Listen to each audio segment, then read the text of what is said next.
అన్న 10 రూపాయలే, 10 రూపాయల నా గోంగూర. అయ్యో 5 రూపాయల. ఈ రైతు బతుకు తెలుసానే?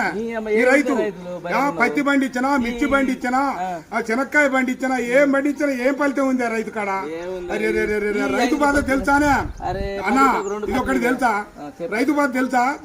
నేను పంట పండించిన రైతు పత్తి ఏ ఫలితం లేకుండా రైతునయ్యి పుట్టినాను, రైతునయ్యి పెరిగినాను, రాయినయ్యి నేను పుడితే రంది లేకుంటుందునయ్యా.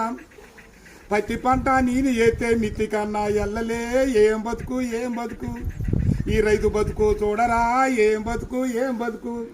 అరే మిర్చి పంట నేను ఏతే ఖర్చులన్నా బూడలే.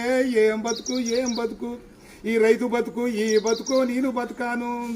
పల్లెరుగా ఎల్లో పలుగురాల చేను కాడ పాములు తెల్లల్లా తిరిగి ఎద్దులాగా ఎద్దు నాగి వానగుంటల నీళ్లు దాగి ముళ్ళ కంచాలెక్కి దూకితే గడ్డి మోపే గొంగడాయే పెంటగడ్డే పక్కల ఎత్తుని అమ్మ బతుకు.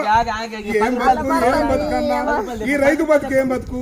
అయ్యా 5 రూపాయలు అడుగుతావు, 6 నెలల బట్టి సాదుకొని నీ ఇంటికి వచ్చి బండి 5 రూపాయల కోసం అడుగుతావు.